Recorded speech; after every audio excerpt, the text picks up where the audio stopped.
Yo, what's up? This is Billy from Biohazard. You're listening to Thunder Underground.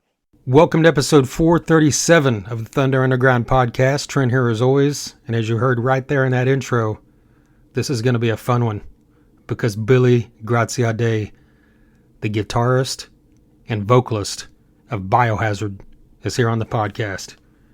This podcast has been going now for 10 and a half years, and this is the first member of Biohazard to be on this podcast. If you showed up here because you're a fan of Biohazard, a fan of that New York 90s metal sound, a fan of 90s metal in general, that whole kind of groove metal, hardcore, crossover, all the stuff that was going on. There's been a lot of those guys on this podcast throughout the years, members of Typo Negative, Prong, White Zombie, Helmet, Corrosion of Conformity. I'm sure I'm forgetting a few right here off the top of my head, but I'll talk more about that later on. But yeah, I'm glad you're here. I'm glad we got Billy on the podcast. Got 40 plus minutes of talk with Billy talking about their fantastic new album, Divided We Fall. And when I say fantastic, I don't say that loosely. This album is a fucking slammer. I mean, you don't expect anything less from Biohazard, but I kind of mentioned it in the episode. I was just floored by this album. I mean, it's strong as hell. Like I said, you don't expect anything less. But this is one of those albums that should be on the year-end best of 2025 list. It's just a crusher from beginning to end, and in typical Biohazard fashion, you know, the lyrics are strong, the lyrics are powerful, the music's strong, the music's powerful as hell. Evan and Billy's voices are as strong as ever. The songwriting is as strong as ever. Danny's solos are fucking off the hook. So yeah, let's get to that here in just a bit, but first I need to let you know who sponsors this podcast. DEB Concerts, a concert promoter based in the Tulsa area who has continually brought great concerts to Tulsa, and they've also booked the DEB concert stage at Rocklahoma for the last several years as well. They booked the pre-party at Rocklahoma, and like I said, they booked shows in downtown Tulsa throughout the years. They've been doing this for a long time now.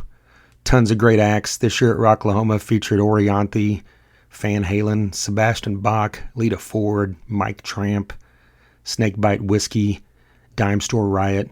So many other great ones on this stage. And Doug and DEB Concerts continues to bring great music to the Oklahoma area. So hit up debconcerts.com. Follow them on the socials so you don't miss upcoming info. And here at Thunder Underground, of course, I'll let you know every time a concert's coming as well. We've also got Sunset Tattoo, a tattoo shop located in Midtown Tulsa. They're state licensed, they're Native American owned, and they have a female artist on staff full time. 30 plus years of experience from Jake and his crew over there at Sunset Tattoo. I've had work done by Jake more than once. I'm super happy with everything that he's done for me, and I know many other people that have had work done at Sunset Tattoo. That also includes many artists from some bands you love. I promise you that, because Jake has tattooed a lot of rock and metal artists throughout the years as well. So hit up Sunset Tattoo on their socials. It's Sunset Tattoo Tulsa on both Facebook and Instagram. There's tons of photos on there so you can see all their work, see what they specialize in. If you've got an idea that you need help bringing to life, they can obviously help you with that. Send them a message, give them a call to set up a consultation time. They also accept walk-ins. They have specials running all the time, so follow them on those socials so you don't miss that, and let them know you heard about them right here on Thunder Underground. All right, like I mentioned a couple minutes ago, Divided We Fall, the brand new album from Biohazard, is not out yet if you're listening to this when it drops, but it's out this Friday, October 17th. So if you're listening to this later on, get this album right now, stream it, buy it, do whatever it is you do. Preferably buy it, give these guys some cash. But right now, up until the 17th, you've got 4 singles already out. Fuck the System. Holy shit. I mean, this song is classic Biohazard, and it's as great of a song as anything that you can hear in 2025. Forsaken, Eyes on 6, Death of Me. All 4 of those songs are already out and available for you to check out. This album has, I believe, 11 tracks. Let me look. Yeah, 11 tracks. And like I said, it slams from beginning to end. I'm a massive fan, if you could not tell, of this album. If this album is a statement saying we're officially back. I mean, they yelled it from the mountaintops. That's all I can say. You got the classic lineup of Biohazard back together. So great to see. They've been performing live a lot over the last couple years since they reunited. We're going to get into that with Billy, how it went from just being a reunion to do some live sets with the classic lineup into here we are a couple years later with a brand new album. They're in the middle of a full-scale tour right now with Onyx. And if that name is something that hasn't been in your head for a while, and you're like, hold it, how do I know that name? You remember the song Slam from the 90s, I'm sure. And then you're like, oh yeah, Onyx. They did that song Judgment Night with Biohazard. We're going to talk about all that as well. But Biohazard is a band that I've had the chance to see live, but it's literally been almost 30 years, coming up on basically 29 years since the last time unless I'm drawing a blank, which is completely possible in the past 29 years. But I got to see Biohazard twice in 1996 within a short period of time. I saw them in Tulsa both times. They were opening for Ozzy as part of what is labeled as the first Ozfest, but it was really, it was called Ozfest, so you can say it was the first Ozfest, but it wasn't the Ozfest that everyone knows and remembers and, holds in high regard, where there's like 30 bands on the bill or something. This was like 4 or 5 bands. It was Biohazard, Sepultura, Danzig, I believe that's what was in Tulsa, unless I'm forgetting something again, along with Ozzy, of course. Saw that here in Tulsa at the Tulsa Convention Center. Very glad I got to see that. And then, a few months later, Pantera on the Great Southern Trendkill Tour came to Tulsa and played the old Brady Theater, which is now called the Tulsa Theater, with Biohazard and Neurosis opening up that show. Then flash forward to 2023, right in the heart of Biohazard beginning their reunion, so to speak. I know they had done several shows by this point, but they were scheduled to play a festival that I was working in September of 2023. I've talked about many times on the podcast that what I do for a living is I work in the live music industry, mainly music festivals, sometimes tours, sometimes other events, but the majority of the work I do is through music festivals. And at this specific festival, whose name is going to remain nameless, which if you follow hard rock and metal and music festivals, you could probably figure out what I'm talking about. But this festival kind of fell apart at the seams. And I'm bringing this up because at this festival I was working artist relations, and I was working at a specific stage. And through that stage, I had the opportunity to work alongside and see a lot of artists that I'm a huge fan of. One of the bands that was scheduled to play that stage was Biohazard, and I was super pumped because I'm like, all right, I'm going to get to see this reunited classic lineup of Biohazard. This is going to be great. And then, of course, they were scheduled to play one of the points in the festival that didn't happen. So that's just, me lamenting that fact. Kind of pointless information for all of you, but I came really close, to seeing them, getting to, work with them and all that. But all that doesn't matter because flash forward now a couple years into 2025, and here we are. We're talking to Billy about the Biohazard live show, the Biohazard reunion, the Biohazard album Divided We Fall, and we talk about a lot of other stuff. Billy's got a lot of great stuff to say, and, if you're a person that follows the news and world events, world national events, which even if you're not, there's so much stuff out there going on in the past recent years that you can't ignore it, even if you try to. And Biohazard here is to let you not ignore this. That's what they've always been great about. They put out songs that mean something. They put out lyrics that always mean something. You can tell right by the title of this album, right by the title of many of these songs, what you're getting into. And these guys do it very well. So, without further ado, let's get into this. Here's Billy of Biohazard.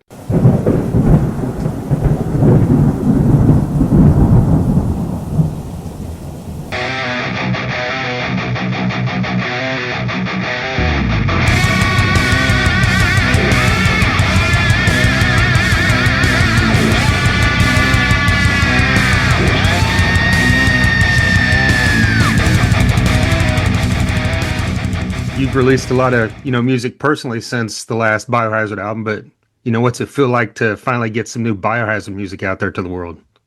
It feels great, dude. It's like it. I got to say, part of it's kind of like that old bed that or those old fucking kicks that you put on that just fit right. They're just, it took me a little bit to get on board. I was just so busy with my other bands, and I didn't really trust that it was going to work. So we kind of got back together just, just to grab some food, and then we jammed in a shitty little fucking studio room, kind of like in the old days in Flatbush Avenue in Brooklyn, and it was awesome. It was cool. It was a great vibes. It was more about us, like, just being kids again together, because we all grew up together. There was so much that we've been through over the years. I'll spare you the details. It's not so interesting, but I was on the phone with our first manager, who always, Scott Koenig. He was like a prominent dude in the metal world, but he guided us through, and myself, for most of my career. And I'm on the phone with him. I'm in the studio and working on a new record, and he calls me up and he's like, "Hey, just so you know, I'm in the hospital." I'm like, "Fuck." He had COVID. He had other health, like severe health complications. So COVID kind of fucked him up a little bit. It was after COVID even, was a thing anymore. But he said, "Oh, but I'm good. What are you doing?" And I'm like, "Oh, I'm working on this and that." I said, "But what do you mean you're in the hospital?" So I kept trying to talk about him. He kept trying to talk about me and what I had going on. And he told me he was getting out of the hospital the next morning. That never happened. He woke up. I got a phone call in the morning that he didn't make it. And so you're on the phone with one of your close friends. He's in the hospital. You're trying to talk to him about what's going on with his life. He was more interested in talking about me, which is a sign of his merit and his personality and how he was. But last thing he said to me was, "Yo, bury the hatchet, figure it out, and get back together with the guys." And Danny and I always stayed friends, and Bobby too. But Evan, we hadn't talked to in over a decade. Oh. So it took a little bit, and eventually it happened. My friend Paul Gargano reached out to me and just called me, and I knew he used to be a writer, and then he owned some magazines like Revolver and things. But he kept reaching out to me, saying, "Yay, why don't you you should do Biohazard again?" And I kept remembering these words that Scott Koenig said to me. The last things he said to me, and then it just happened. So sorry, I know you got short time, but the roundabout, to answer your question, we got back together. A lot of bands do shit for money, and it's a money grab. You got kids in school, you're trying to pay off bills or mortgage or whatever you got going on. And we all moved on and had different things. So it was cool it was a great thing to just hang out together. We got some food, and kind of vibed out where we were and shared, like, "Oh, this is what I got going on. And, I got 2 kids, and Danny's got kids, and we got this band and that band." And it set it off on the right step, which is important. Biohazard has always been a band about, like, it had to be about the vibe. When we're gelling together on stage, the shit's fucking untouchable. But like every band, like that volatility in the band, we all have strong personalities. I was talking to Dave Elfson the other day. So I'm still blown away by the fact that the bands that I looked up to, I can actually talk to and hang out with. I'm still a fan. But he said to me, he goes, "Yeah, it's really awesome that you get along, but he goes, all the best shit that's ever made in music comes from that volatile relationship and like that energy." And I'm like, "Yeah, we usually don't talk about that stuff, but in the studio and when you're creating, like when you're writing shit, like the bands that have one guy writing, it's easy because nobody questions it. All my solo shit's like that, and it's awesome. I love it. But when you have a band with strong personalities and everybody's kicking in ideas, that it gets heated, and that heat and that fucking passion and energy is what makes the great moments. It makes that fucking riff just really smash you in the fucking face, or that one lyric or that one line. And compromise in that world doesn't work. Compromise is what you do, what governments try to do so they avoid war. But in art, it's got to be the extreme. If I have this idea, I'm going to fight to the fucking death to make sure that idea sees the light of day. So, and if you have an idea that contradicts it or is different, then you better fight for it because that's just as extreme. So meeting in the middle doesn't meet any of those, either one, and that sucks. So, there's Biohazard is a band that is all about that vibe, and we thrive in that moment where we're fucking our backs against the wall, people counting us out, and we just step up and fucking bring it. There's like, bro, we're going on to sorry. I love talking about shit, Oh and I no, get that's what off I'm on here for. tangents. Yeah, so we got a new record. Obviously, you're going to talk about. We're going on tour, but come out. Where are you based? Oklahoma. Oh, unfortunately, we're not playing there. I got a lot of friends there, though. Where My you good doing, buddy. Dallas? Yeah, it's not 4 hours from here, so it's not too bad. Yeah, but we should play in fucking Oklahoma, at least Tulsa. Yeah. Um, we will though. So come out and see us on tour. We're on tour with Onyx, Bayway, and Swollen Teeth. But the energy that we have, even our age now, we're a little bit older now, but we got more energy on stage than the fucking most bands in their 20s do. So there's a fountain of youth that we kind of tapped into that just fucking works. And I'm fucking happy and proud to be doing it, bro, because it keeps me young. Like you mentioned, it took you a bit to get on board, and I saw, another interview recently where you said even after doing the shows, you didn't think it would go further past those first few shows. So what was it that, at what point did it change from we're doing these shows to, hey, let's make new music? Bro, when you go, we're all music fans, Yeah. and when you go see one of your favorite bands, and you can tell on stage if the energy is there, if they want to be there. I could see it not just because I'm a music fan, but if I know the band, I can tell, and that shit's contagious. If the band's just going through the motion, and they're counting down how many dates are left to the tour versus the other band who's just like, fuck, we only got 10 more shows left. You could see that energy. And so I think that it was probably maybe the 10th high five on stage, which was not a common thing with Biohazard back in the day. It was like at least for me, I carried around a lot of fucking anger and my shit. Like when I got into that zone, it was like I was a fucking animal, and I still am, but I enjoy it more now. And the music kind of brings us back, especially playing older songs. And I think with the new record, Divided We Fall, bro, it's almost like it's a book. You could pull it out of our record collection next to Urban Discipline or State of the World Address because the shit that we sing about is similar and not that much has fucking changed.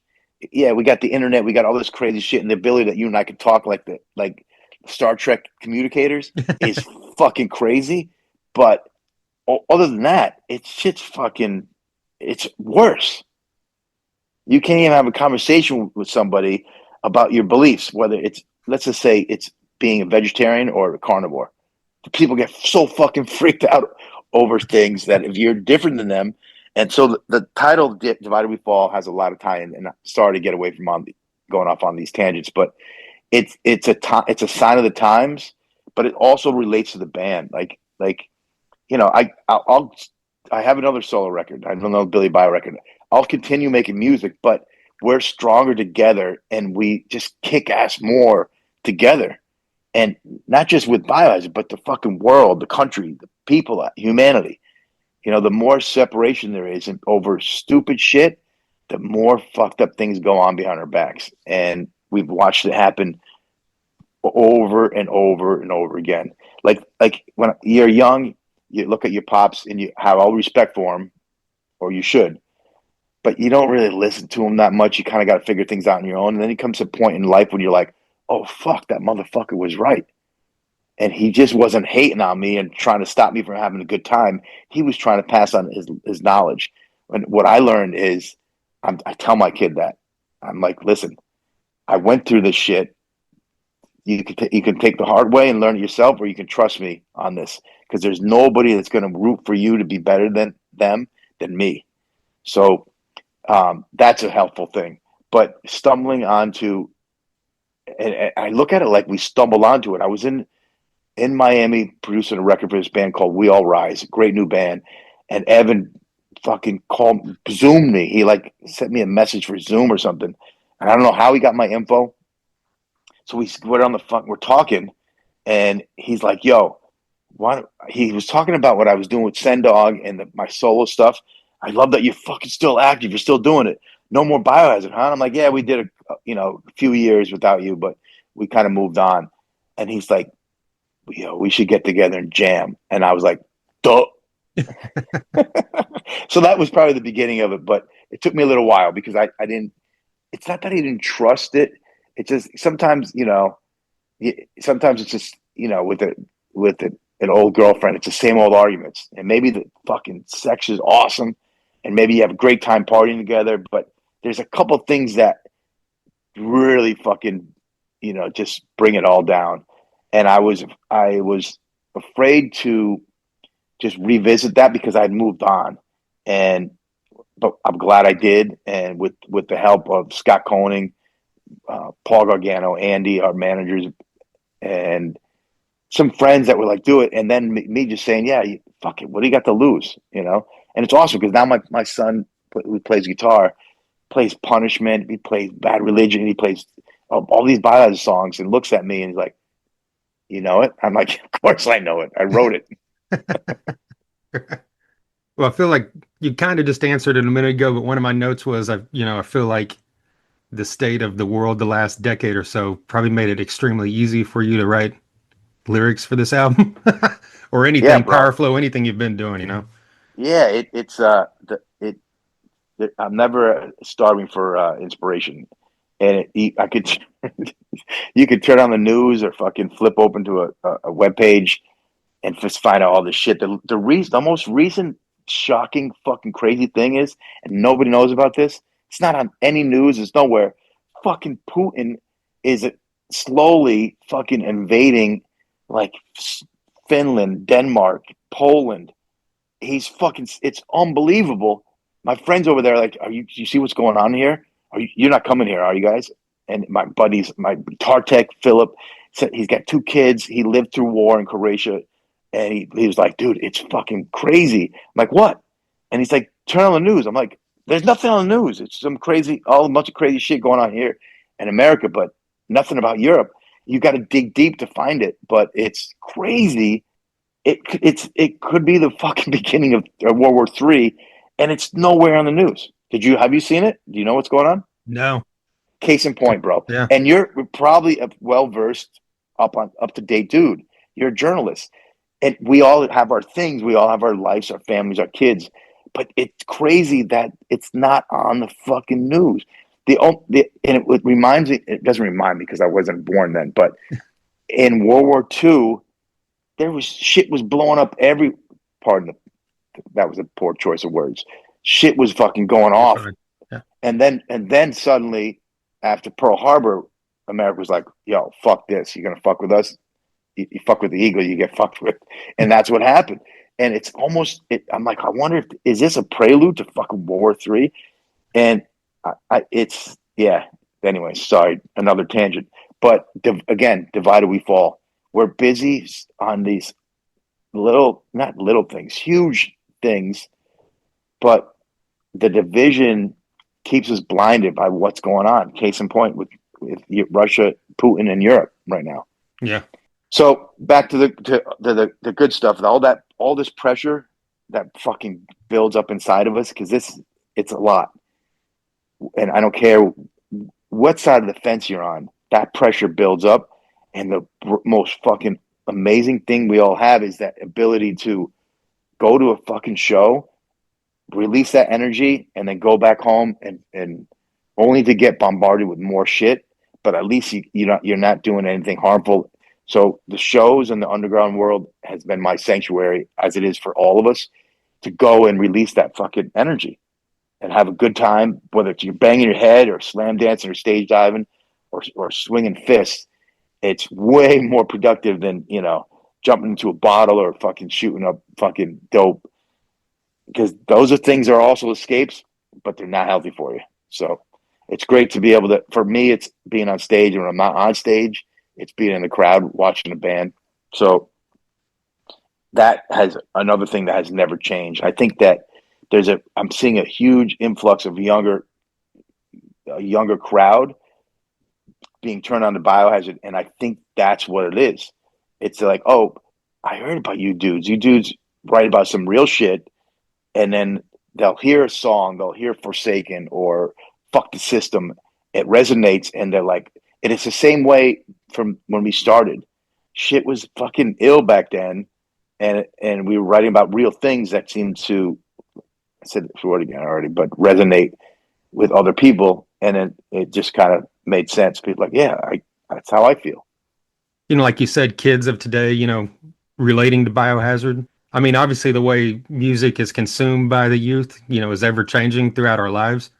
Yeah. But like, is it easy, you think, for Biohazard to get your message to a 16-year-old the same way it was in, say, 1993? Or is that something you've really thought about? It just related in them coming to the live shows and finding out that way? You mean to get our message out? Is it the same? Is that what you said? Well, yeah, just kind of like the way, music's consumed different. I feel like, there's Oh so yeah. much information coming at a kid today compared to in the 90s. Do It, you it feel like it's still viable or easy for you to be able to get your message out to the right people? I don't know if that's even a good question. That's way kind of no, broad, but it's a great question, because it's a huge difference. There yeah, was no, like, I can wake up with an idea, blast it out on social media, and then everybody who follows me gets it, and then I yeah, talk back and forth with them. So that's total. It used to be we would have to go to the local show on Friday night at the local club or bar or venue, pass out a flyer advertising for the show. Now it's instant. I think that for new bands, it's across the board. It's awesome. I like having all that shit removed so you can directly talk to people who follow you and kind of support what you do.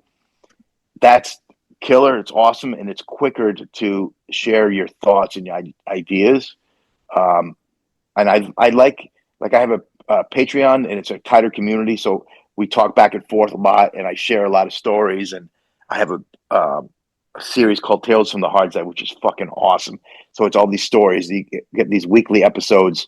It's not a podcast, but it's a video form of me telling stories about, like, how I almost punched Lars Ulrich in the face because he disrespected me in front of friends at a club in New York, and the next day they invited us on tour, and how I handled that. Like, um, so so many crazy stories, but that the internet brings us way closer and makes it instantaneous. That if one of the things I'm doing is I'm thinking, because I did 2 records with Billy Bob, and I'm thinking about only just saying, you know what, I'm only going to fucking release like build up my community and only release my music to the people who really want it, and not worry about marketing and all that stuff. Like, if you want it, like, I write a song, there you go, I send it out to you. That's fucking awesome. It's like inviting all your friends to your living room to hang out and have a beer and party and play music. So the internet, the other thing too is the manipulation. That's the downside, is that you don't know, especially with AI. It's insane how, like, you see these videos, you're like, is that real? What the fuck is that? It's so easily manipulated, and yeah. if you don't have the maturity to understand it's probably bullshit, you take it for what it is, and you're like, did you see this? No, that's fake. Right. And that's fucking scary, bro. That's fucking, I have a lot of friends who don't even fuck with social media because they don't like that potential for manipulation. So you don't know what to believe, It's Yeah, already it's bad hard enough. to imagine like how just quickly that advances 2 years from now, how realistic this is going to be. Yeah. Yep. You could be fake right now. Right.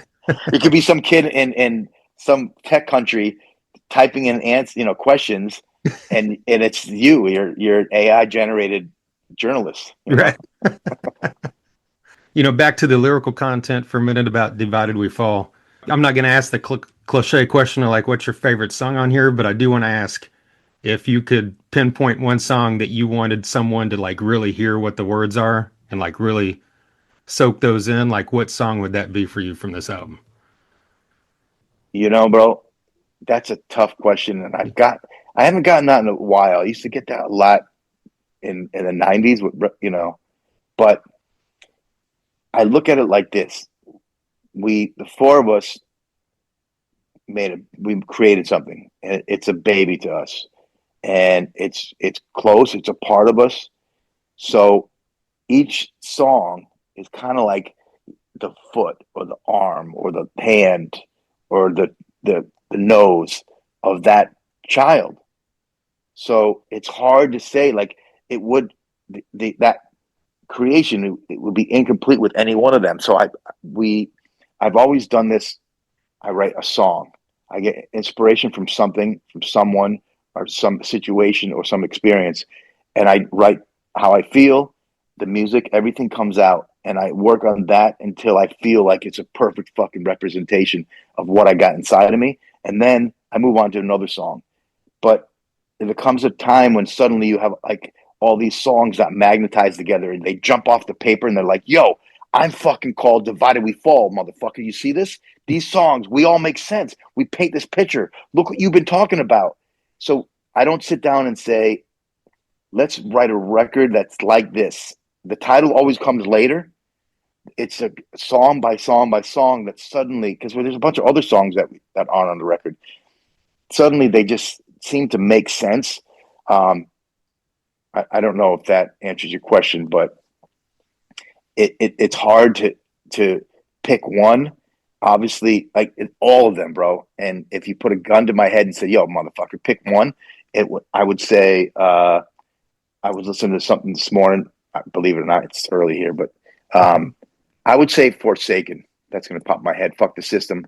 Um, that most, we're about to jump on tour, so we're playing a lot of new stuff, but we're playing long and we're playing all the old songs, all these songs, the classic the songs that we haven't played. Oh, there's no band from our genre, bro, that has the original guys in it. We're the only band. Yeah. So it's great to be able to tour. The original Biohazard hasn't toured America since the '90s. Crazy, All you know. right. So we're psyched to play a lot of the classic songs and new stuff. So lyric wise, how about this? This is because it's not too political. Step to the rhythm of the Brooklyn beat. That was a line we had from one of our older songs, and we brought it back. Evan just spitted it into the mic, and we were like, "Fuck yeah!" You know. Let's fucking go. There's these phrases that don't go too deep politically, but they're typical Biohazard kind of mantras. So I'm going to quote those. There you go. Very cool.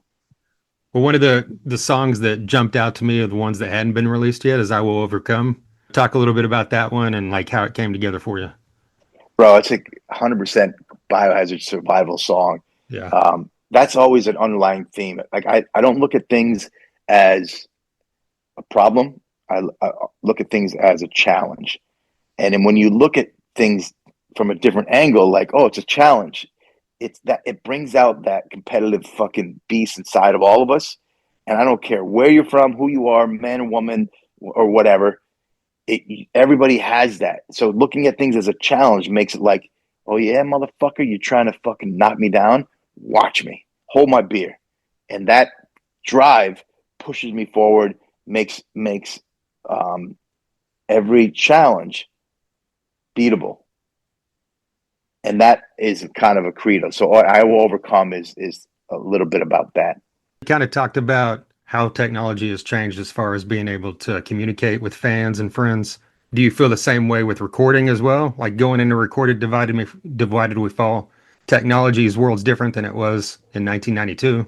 Do you Yeah. embrace that? Are you happy with the things that are easier, or do you miss kind of that old school approach, or where do you lie in that? So I own my own recording studio. We did some work there. So I'm pretty much up on all the technology and how things have changed. And I also learned and did like our early demos on tape when it was before there was a digital even thought of recording music. So I learned a lot over the years and continue to learn. But there is no plug-in, there is no effect that has heart and soul. You got it or you don't. And that's the most important element, in my opinion, that's missing from a lot of new music. People forget it. Making something perfect because you can edit it in the computer doesn't make it good. It sucks the soul out of it. There was a an, yeah. So I think looking at it that way, you got to have heart and soul. If you don't have any of that, there's no plugin that's going to replace it. And staying true to that kind of ethic and focus helps you make better music. You can fix mistakes, but you can't put passion into it. So when we were doing the record, we were in my studio jamming. I don't remember why, but I was like, I came with this idea kind of to relive our early days, and I put the whole band in this small vocal booth I have. It's like 12 feet by 12 feet, and it's behind my control room. So it's a vocal booth. I usually do vocals there, or sometimes like smaller instruments. I've done horns and you know violins and strings, but mostly it's for vocals. And we put the drum kit there, a bass rig, and two guitar amps. We were like sardines in this little fucking room, and we were playing a new song, working on it. And I caught this energy, and I filmed it, and I went outside. I was so fucking psyched, and we were talking to our producer Matt Hyde at the time, sending him music, and we hadn't decided we were going to work with him yet. So I sent him this video, and in the video, I'm all psyched up, hyped up, and I'm like, "Yo, Matt, we don't need fucking high tech fucking production on Biohazard. We just need to capture this kind of energy. The way the music all mushes together in a room and compresses is what Biohazard is. Even if things are a little out of tune or there's mistakes, like all these things life is not perfect. So why are you trying to make something perfect? Because then it seems unrealistic. So Matt helped us capture the essence of Biohazard that we've never captured before. He said to me, listen, I love what you do with Power Flow. I love Billy Bio. I get it. You grew a lot as a writer, as a songwriter, as a singer, as a guitar player. But I don't need you to be Billy Biohazard 2023. I need you to be, or 2024, whatever it was. I need you to be Billy Biohazard from 1993. And I'm like, why? I learned a lot. I grew a lot. I became a better all-around musician. And he said, exactly. When you created that music back then, you guys were the top of your shit. And that's what everybody loved about you. So as an artist, like you always kind of for me personally, I always want to do better than I did yesterday. And if I wrote a song yesterday, today I want to write something that just nails it a little bit better, comes a little bit harder, or just is a little bit more pure what I'm trying to say. So when you focus on that, I think sometimes you get away from what you really are, and especially if it compounds over years and albums and albums. So it's kind of like bands always say, "Oh, we went back to our roots." You can't go back to your roots. You are the roots. But sometimes all that extra outside noise covers up that. So it becomes a little bit impure because of all that extra bullshit. We just figured out a way to with Matt's help, he kind of shed some light on that for me. I got rid of all the bullshit and all that extra noise. And I was like, oh, yeah, this is who I am. This is the root. So it worked. And we captured something super unique from the makers of something that made something pretty fucking unique back in the day. Yeah. It's the same ingredients. It's the same soup, just, but now it's in a different bowl. I mean, everything you just said is a great point, because I mean, when I listen to this album straight through, I mean, I've never not been able to listen to a Biohazard album straight through. I love them all, but just something about this, the intensity of it just feels elevated. Even like throughout the years, I feel like your vocals and Evan's vocals have got more intense. Is that something that you feel as well? Matt said to me, he said, so he said, everything that you learned all these years, throw it out. So I learned how to, I would fucking scream so fucking loud and lose my voice. I went to vocal teachers and coaches and figured out techniques to preserve my voice. And I would do these warm ups before shows and warm ups before I sing. I threw all that shit out, bro. And I would show up cold like I did back in the day because I didn't know any better. It was all from the heart. And I destroyed my voice. I fucking ruined it. I had to go to a therapist to fucking even talk. I had to do this thing with fucking like blowing through fucking straw through water, all these crazy shit, just so I could get my voice back to talk. But the result, Matt was right. He helped me recapture that fucking energy I had back in the 90s with Biohazard. Same with Evan. And we all stepped up. He brought the best out of all of us. But Danny and Bobby's leads in this fucking record, holy fuck. So yeah, I think sometimes you get a little bit caught up in trying to outdo something that's already great. Let's just let it be.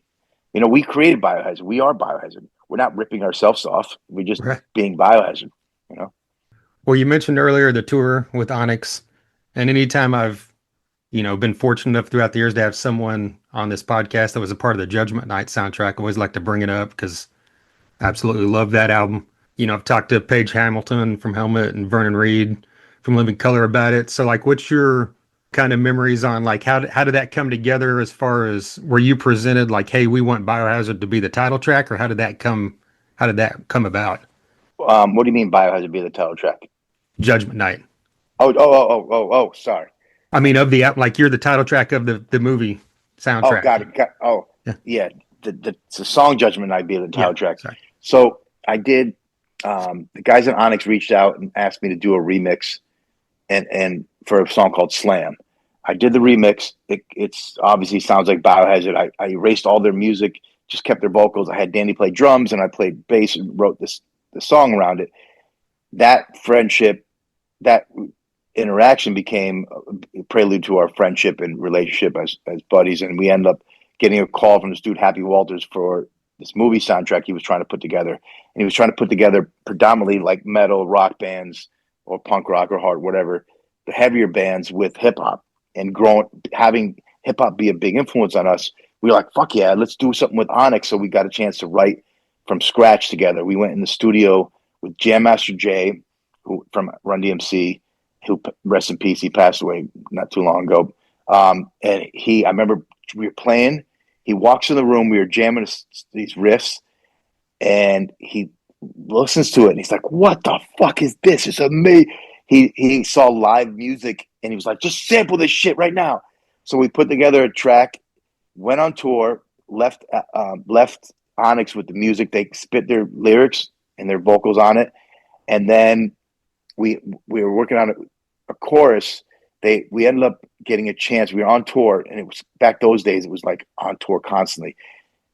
We got a chance to get into Tony Iommi's Black Sabbath studio in Birmingham, and we went in. We had 2 days off, and we fucked around for like a day and a half. Just like we were so like, I wonder if they did this song here. What song do you think they played? Is this the piano they used for this song? About all these because we were big Black Sabbath fans, and it was a blast, fucking drinking beers, having a great time. And then we had a phone call. Hey, Tony needs his studio tomorrow, so you got 4 hours to finish what you need to do. And now looking back, I'm like, it was probably bullshit, but at the time we were like, oh fuck, this is real. Tony's gonna kick us out of the studio. We got to finish this. So we put our nose to the grindstone, finished the chorus, recorded it, and then the song was done. So it was great to write with those dudes, especially working with Jam Master Jay. But it was good time. Great soundtrack. Not so great movie, but great soundtrack. Right. Like you just said, the description of that soundtrack, Biohazard pretty much already enveloped, the cross section of combining elements of different styles together. And, Yeah. what do you feel like Onyx brought to that song that really set it off and made it bigger than what it would have been if it was just, Biohazard Judgment Night. Well, I mean, I think I just recently did a new version of that, and I didn't release it yet for Billy Bio, but I did it. It's not a cover because I wrote it, but it's Jay. In all due respect, I think he brought more of the hip hop out of the song, and my version is definitely way heavier, way more guitars, and just more banging. But I think it's a collab. That's a really hard question, bro. Like I can't imagine what it would be like. It wouldn't be a collab, number one, and I don't think it would have been a Biohazard song because we wrote it in the studio with those dudes hanging out there, smoking blunts Right. and fucking vibing out on our riffs. Um, so yeah, that's a tough question. Well, I guess the obvious question to ask is there a chance it's going to be performed live on this tour? 100%, Okay. 100%. They came. We were on tour in Europe. This is how this whole shit went down. We're on tour in Europe. It was the beginning. We were in Ireland, beginning of the tour. We get off stage, like right before a couple last songs, get some water, towel off, and Onyx rolls up. They're like, "Yo, what the fuck's up?" Sticky's wearing a bright orange fucking Biohazard sweatshirt, and they're like, "Yo, let's do a song." We're like, "What? What song?" They're like, "One of them. Let's do Slam. Let's do Judgment Night." What do you know? Like we never rehearsed anything. We never. I always wanted to play with them. We did one show for a video for Slam at one of our shows in like 1992. But and I always wanted to do it. It just never worked out that we toured together. So we roll up on stage. They're like, "Just figure it out." I'm like, "All right." And it was, bro. The shit was all over the internet the next day, and we were like, "Yo, let's do a tour."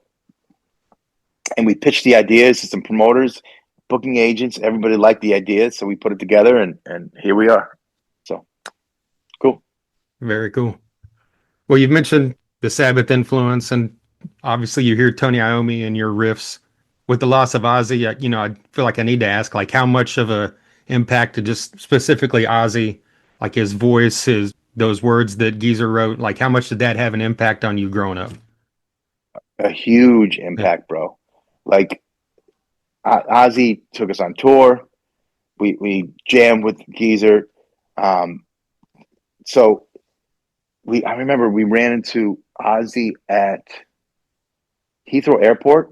We crossed paths. He was on tour. We were on tour. We had a layover, and he's like, "Biohazard, what are you guys doing here?" I just posted a story about this, but he told us we were talking about touring, and he asked where we were, and he interrupted us to tell us, "Did you hear about that poor dude from Nirvana? He killed himself last night." And we were like, "What?" So it was new to us, and we learned about him, Kurt Cobain, suicide from Ozzy. And we were like, "What?" And he was more concerned with the fact that Kurt left a daughter without a father than anything else. And I remember thinking to myself, here's the god of fucking Prince of Darkness, the god of metal, talking about Kurt Cobain, and he's has this heartfelt compassion for his daughter that he left. And I remember it struck me odd. I wasn't a father at the time, but now that I'm a father, I get it and I feel it. And I didn't even know he was a father back. I think, yeah, I don't even think I knew he was a father back then. But the world, we've lost a lot of people. But the most beautiful thing is that when you miss them, you press play and they're right there next to you. So Ozzy was a big part of all of our lives, not just by all of us, everybody listening. I'm sure there's not one person watching this right now that wasn't impacted by Ozzy in one way or another, and Black Sabbath for that matter. But the way he went out was fucking like a G. He sang, and 2 weeks later he said goodbye. So we lost someone amazing, but we didn't really lose him. You know, like I said, just put on his music. Same thing with Dime. Same thing with all the other greats. Pete Steele. absolutely. Yeah, I had a chance to see you on that tour opening for Ozzy in '96. You guys played Tulsa. Yep, I Um, remember that. do you have great memories, obviously, of that whole tour? Yeah, Yeah. it was the beginning of. So the tour went on through the whole U.S. and the whole time, the last two dates of the tour, it was penciled in and it was like may change. I remember it said something like to be announced or something, and it ended up being the first trial of Ozfest. They brought on all these other bands and separated the touring lineup, and it was fucking amazing. A friend of ours called us up, and this is I'll go into more depth. I go into more depth in the story on my Patreon, but Okay. I'll just tell you this: we did something really fucked up at last night of the tour, and Sharon, we were never allowed to play Ozfest again. So that was our shot. We were on the soundtrack.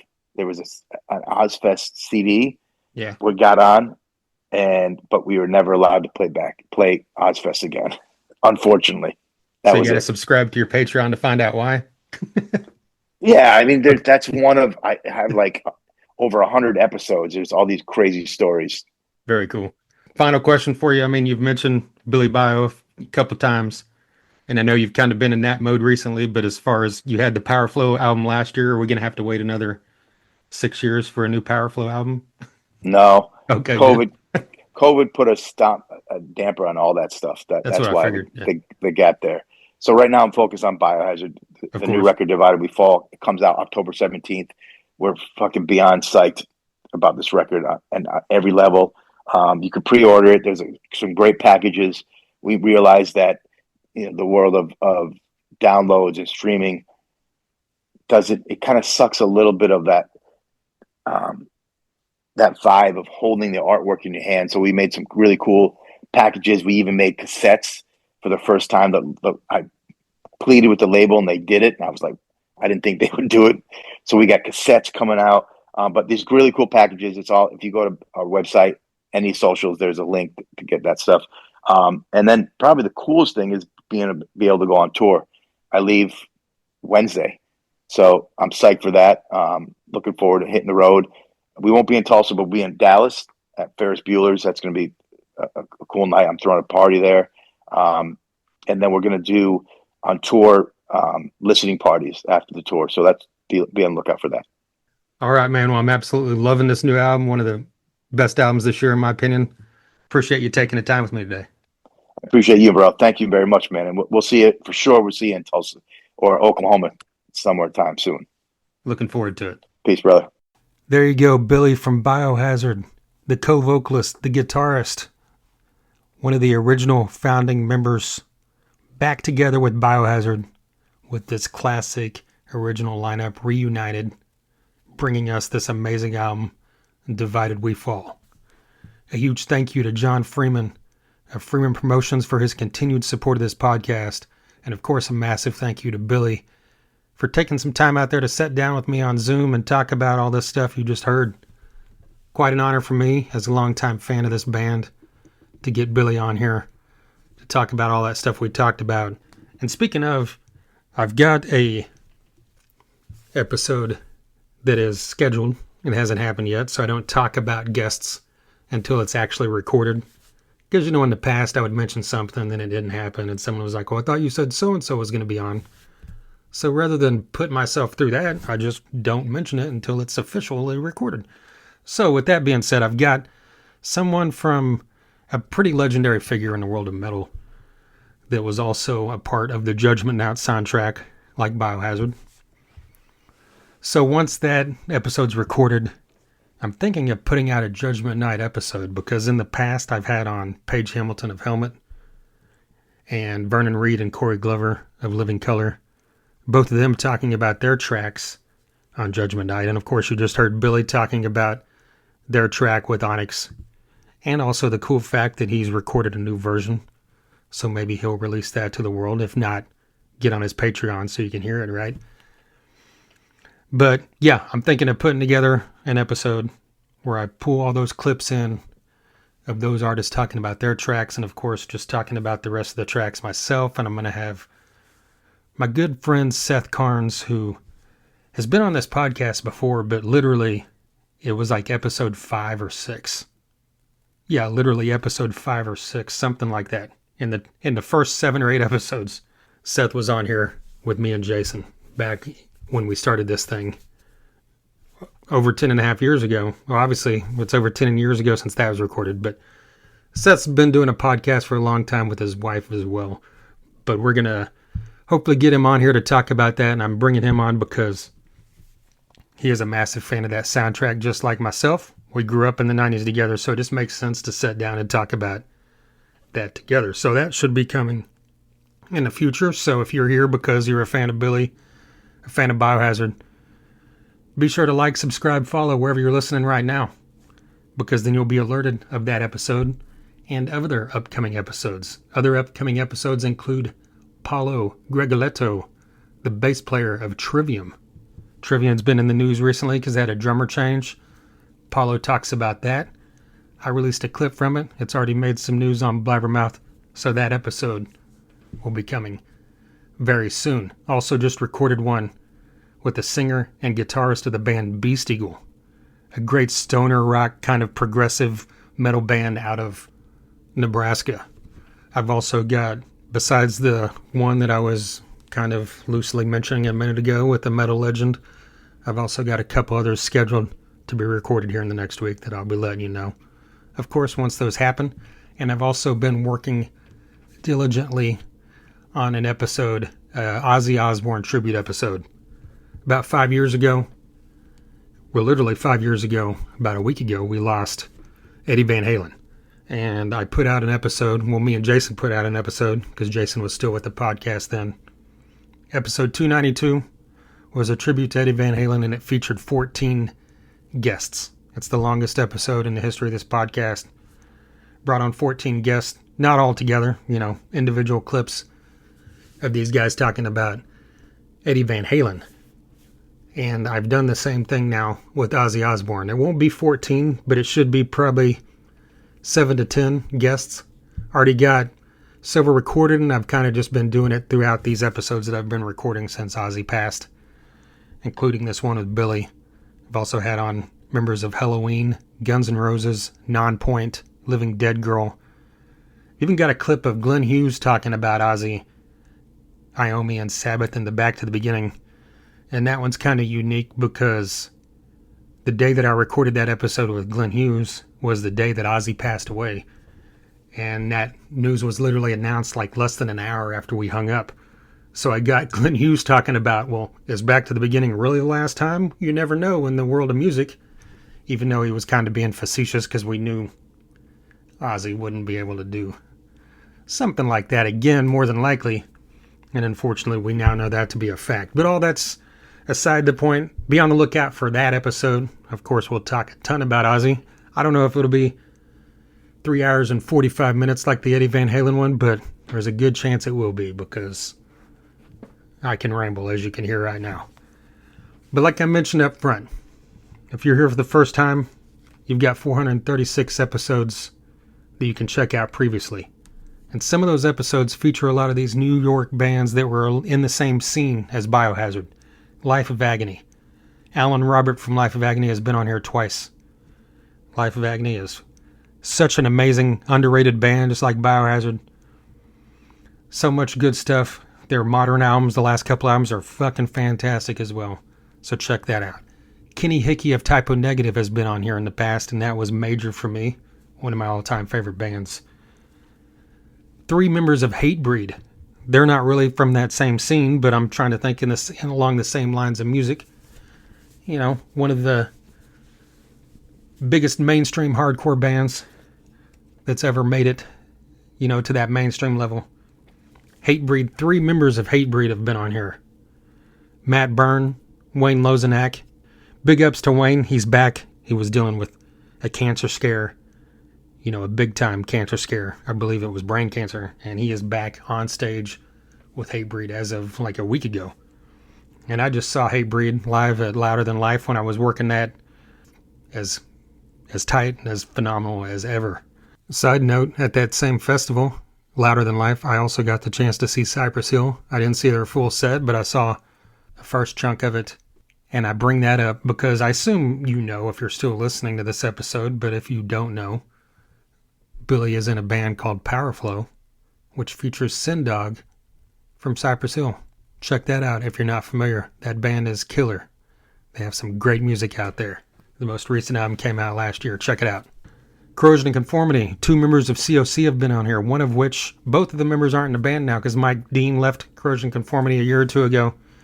And Reed Mullen, of course, unfortunately passed. Check out both those episodes. White Zombie. Ivan DePrume, the drummer during the heyday of White Zombie, the Thunder Kiss 65 Black Sunshine era before John Tempesta took over, and also Sean Yseult, the bass player. Both of those, I had a co-episode with both of them. Not together, but I meant a co-episode with interviews from both of them. We've also had on members of Megadeth, Testament, the Black Dahlia Murder, Devil Driver, Toxic Holocaust. Like I mentioned a minute ago, Glenn Hughes, he's been on here 3 times. That's unbelievable to me. If you like your stuff a little more melodic or hard rock, Frank Hannon from Tesla has now been on this podcast 5 times. That's one of my favorite musicians, one of my favorite all-time bands, so super glad about that. The most recent one was just a few days ago, last week, episode 436. Brian Wheat from Tesla has also been on.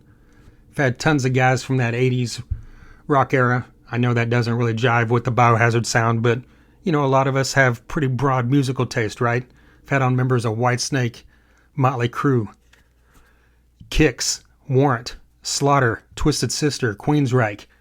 I've had on members of modern rock stuff over the past 20, 25 years like Skillet, Shinedown, Hellstorm, Breaking Benjamin, Three Doors Down, Trapped, Saliva, all of that stuff as well. Vanilla Ice has been on this podcast. Shooter Jennings has been on this podcast. So many people. Check it out. 436 episodes previous to this one. TheThunderUnderground.com. You can listen to everything right there.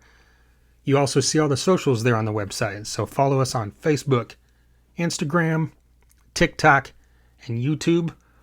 All 4 of those feature content that come out near daily, sometimes multiple times a day. Talking about historical points in time, talking about random news, stuff from this podcast, but a lot of the reels aren't related to podcast episodes, so you've got another outlet there to check out, Thunder Underground. So anytime you see something posted and you enjoy it, just hit like, make a comment, hit share. Any of that stuff is a great free way to help this podcast. A great monetary way is if you want a t-shirt, a koozie, a shot glass, stickers, guitar picks, all that kind of stuff. We've got all that too. All right, enough rambling about all that stuff. Like I said, some great episodes coming up shortly. Once again, a huge thank you to Sunset Tattoo and DEB Concerts, Freeman Promotions, and of course, Billy from Biohazard. And until next time. Look at that. I didn't even look at my picture, dude. It's all foggy and look like a fucking dream. Jesus Christ. Dude, you got a cool background. Mine's just blurry. All good. Actually, it's my piano. There you go. Your blurry piano, yeah. Oh, it's blurry. Yeah. Thunder Underground, y'all.